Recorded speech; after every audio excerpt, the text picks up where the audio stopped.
Hi guys, good morning, welcome back to our new blog.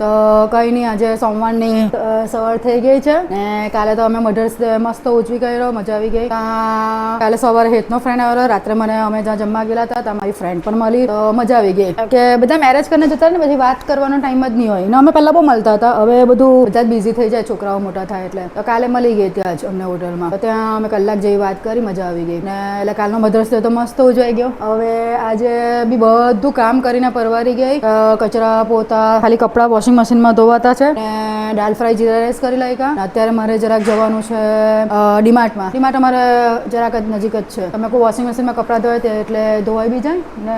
કામ છે, તેલો ડબ્બો લાવવાનો છે, બધું ખાંડ લાવવાની છે, તે બધું પતી ગયેલું છે. તો મેં હેતને કીધું કે આપણે ફટાફટ જઈને લઈ આવીએ એટલે વોશિંગ મશીનના કપડાં બી ધોવાઈ જાય. તો કંઈ નહીં, હવે અમે જઈએ, પછી જો થાય તો બતાવીએ ડીમાર્ટમાં અમારું નવસારીનું ડીમાર્ટ. કેમ કે મને બીજા જઈને છે ને એટલું પબ્લિક હોય, બિઝી હોય ને પછી કોઈને નહીં ગમે એટલે મેં લેતા નથી, પણ જો લેવાય તો લેશું. ચાલો બાય, પછી મળીએ. તો કઈ નહીં, ચાલો હવે ખાવા જલમુરી. ભાઈ અમે આપણા જલમુરી ખવડાવ. હા, અત્યારે બહુ પોપ્યુલર છે, થેન્ક્સ ટુ મોદી કાકા. એમના લીધે આજે પોસિબલ થયું. આયરા મમ્મીના મન થયેલો તો મને પણ મન થયેલો હતો. તો ચાલો હવે ખાઈએ ને. ગેસ વોટ, આજે હું જોતા હતા અમે લોકો મૂવીની જગ્યા પર ડીમન સ્લેયર બેસ્ટ એનિમે, ને તેવી કોના હાથે? મમ્મી હાથે. ફૂલ મોમ મમ્મી એનિમે જોઈ. ખાલી મમ્મીને કીધું કે એક વાર આપણે ટ્રાય કરીએ, તો મમ્મી કીધું સારું ચાલ જોઈ લઈએ. ને મમ્મીને પોતાને મજા આવવા માંડી છે. ફર્સ્ટ એપિસોડ જ ને. અત્યારે તો પહેલા અમે લોકો હિન્દીમાં જ જોતા છે. આગળ જતા વિચાર કરતા જાપાનીઝમાં બી જોઈએ, રિજનલ લેંગ્વેજમાં જોઈએ. તો કઈ નહીં, હવે અત્યારે અમે લોકો આને રેપ અપ કરીએ. બહુ બધી છે. તો ચાલો જલમુરી ખાવા. જલમુરી કોને ભાવે એકવાર બનાવજો, મજા આવે. એકવાર કોમેન્ટમાં લખી દેજો કે ખાવી છે અને રેસીપી બી મોકલી દેજો શું છે તે અંદર. તો ચાલો હવે ખાઈ લઈએ. મસ્ત છે, સ્પાઈસી મસ્ત. હમણાં આમ બી છે ને તાપની અંદર છે ને આવું જ ખાવાની મજા આવે. ખાલી તમે હેવી ખાય ને તો બધું બહુ આપણને એમ થાય કે પેટમાં રાત્રે ઊંઘો નહીં આવે, પણ આ જે ખાવાની મજા આવે ને એટલે મસ્ત. ચાલો મસ્ત. ચા મળીએ હવે પછી. જો આ મેં 2 દિવસ સુધી એને કેરીને રાખી. હવે પછાડીની કલર જો આ રીતનો થઈ જાય ને પછી આપણે છે ને એને ડ્રાય અહીંયા સુકાવા મૂકી રહ્યો. અને હવે કાલે સાંજની મેં એને અહીંયા મૂકેલી છે, એ હવે આજે સાંજ સુધી મેં એને રાખા. ત્યાં સુધીમાં બી જો ડ્રાય નહીં થાય થોડીક વખત રાખાય ને એમ તો થઈ જાય એવું લાગતું છે. તો સાંજે જો પોસિબલ હોય તો મેં તમને આખું અઠાણું બતાવવા મેં કેવી રીતે બનાવું છું. એ તો બધાને આવડે જ છે, પણ મેં મારી રીતે બતાવું છું એને. તો કંઈ નહીં, આજનું કામ પતી ગયું છે. આ ગઝલ સાંભળતી હતી. કોને મારી જેમ ગઝલ સાંભળતા ગઝલ બી બહુ ગમે છે મને. આ ગઝલ સાંભળતા કામ કરવાની બી બહુ મજા આવે. તેમાં જગજીતસિંહની ને મજા આવી જાય. તો સાંભળતા બધું કામ કરું છું ને. કંઈ નહીં, આ બધું હવે પરવારી. હવે ખાવાનું અત્યારે પોસિબલ નથી. કંઈ નહીં, આ જો અમારી સામે આવ્યા છે નેતાની છોકરી. હાય કે નહીં? હાય. એ મને બહુ જોઈ હે, ઉપર ફરીને જોઈ. એમનો છોકરો છે, એમની છોકરી છે. હમણાં વેકેશન કરવા આવે છે. હા, હાય કર્યું ને જો. હા, વેકેશન કરવા આવ્યા છે. તો મેં કીધું કે આજે મને બી અહીંયા આવવાનો ટાઈમ મળેલો. હાય કરો. હાય. અત્યારે વેકેશન કરવા આવે, ખબર પડે પછી આવતા વર્ષે મોટી થઈ જાય હજુ. હે, અમે એ જ કરતા છે, બ્લોગ જ બનાવતા છે. એને શું કહે એનું નામ મને ભૂલી જ અલંકૃતા. એ મને જ જોઈ, એને ઓલવેઝ મને જોઈ. હા, શું જોયા કરે? આવતા વર્ષે આવે ને એટલે વધારે ઓળખી જશે. કોણ છે? માસી? માસી છે અંકેની માસી. એ લોકો અમદાવાદથી આવ્યા છે. અમદાવાદથી જોઈ કે મારો બ્લોગ જોઈ? તું જોઈએ? હા. હે, કાલે જ જોયું રાત્રે મધર્સ ડે વાળું. એ 2-4 દિવસ પછી મૂક્યો, કારણ કે કામમાં જેટલા હતા બિઝી ને હેતને ટાઈમ નહીં હતો. એટલે મેં કહું કે ચાલ આજે અને કાલે થઈને થોડુંક એ કરતો જ છે. હમણાં બી એડિટ કરતો છે કાલનો. એને પડી જશે તું. કંઈ નહીં, હું જરાક સામે ગઈ હતી અમારા નેબરને ત્યાં. તમને બતાવી તો એમને ત્યાં છોકરી આવેલી છે ને રહેવા, એટલે એની છોકરી સાથે વાતચીતમાં પડ્યા. એટલે જરાક ત્યાં ટાઈમ નીકળ્યું કે એમ મારથી કશું જવાય નહીં. આ જરા ગયેલા હોય ત્યારે વાત થઈ જાય. આ તમને કીધું તો મઠાનું તો હવે ડ્રાય થાય. હાથે મેં અહીંયા જો આ તેલ છે ને, હવે તમને એની અંદર એની વેપર નહીં દેખાતી હશે, પણ વેપર નીકળવા લાગે ને એટલે આપણે હવે અત્યારે આ ગરમ કરવા મૂકી દીધું. હવે આ વેપર નીકળવા માંડી એટલે હવે ગેસ બંધ કરી દે. એટલે હવે સાંજ સુધીમાં એ થોડુંક ઠંડુ થઈ જાય. એ સાંજ સુધીમાં ઠંડુ થઈ જાય ને પછી એને નોર્મલ પર આવી જાય પછી મેં એની અંદર મસાલામાં એ તેલ નાખીશ. એટલે જરાક હંભેવાળા અંકિતા એનું નામ અંકિતા દી છે એમને ત્યાં ગઈ આવી એમ કે જરાક અમને બી બ્લોગમાં લેજો. કોઈને ગમે કોઈને નહીં ગમે, સામેથી કહે તો સારું લાગે કે ચાલો કંઈ નહીં કોઈ આવવા માંગે છે તો કંઈ નહીં. એમની તો છોકરી છે આખા મોટી થઈ ગઈ 1 વર્ષ, હવે આવતા વર્ષે આવે એટલે વધારે મોટી થઈ જશે એટલે બધાને ઓળખતી બી થશે થોડીક. તો બેઠા બેઠા ને પછી હવે મેં કહું આવી હવે હેતને જરાક બજાર મોકલેલો હતો, આની અંદર થોડોક મેથીનો બર્થડે મેં કહું કે જરાક ઓછો પડશે એટલે બીજો મંગાવ્યો ને છાશ આજે બહારથી મંગાવી દીધી, ઘરે નહીં ગરમી. કહું છાશ બહારથી જ લેતા આવજો છે ને ગરમી આ એટલે બજાર જી આવ્યો ને હવે મેં કહું કે જમી લે કે અત્યારે ઉપર કપડાં ચેન્જ કરવા ગયો છે કેમ કે ગરમી એટલી લાગે કે કપડામાં રહેવાય જ નહીં.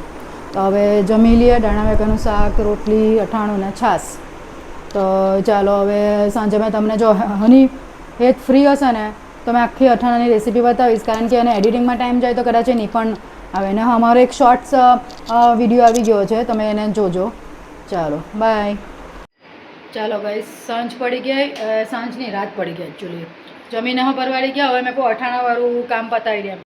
જો ડ્રાય થઈ ગયા છે, હવે તમે અહીંયા દબાવો બી ને તો તમને પાણી જેવું ને આમ નીકળતું બી નહીં દેખાશે ને હાથમાં બી નહીં લાગશે તમને કોઈ પાણી. એવા થાય ત્યારે જ આપણે જરાક બનાવ્યું હોય ને તો વધારે સારું. બધાને આવડે જ છે પણ આ તો હું કેવી રીતે બનાવું તે એ કરું. ને છે ને ચીરી બી એકદમ સોફ્ટ, તમે ખાવો ને હજુ તો તમે અંદર અંઠાશે ને એટલે વધારે પોચી થશે, કારણ કે છે ને મોઢામાં આવતા ઓગળવી બી જો નહીં તો ભાઈ ખવાય નહીં, ચીવડ થઈ જાય તેનો બી અર્થ નહીં મળે. તો કંઈ નહીં, જો હવે અમે મસાલો તૈયાર કરી દીધો છે, તમને બતાવી જ દઉં. જેમ કે આ પહેલાં છે ને કાશ્મીરી લાલ મરચું મેં કર્યું છે, ત્યાર પછી આપણે જરાક 2-3 ચમચી તીખી નાખી, કારણ કે અમારે ત્યાં તીખું મમ્મી લોકો બી ઓછું ખાય એટલે.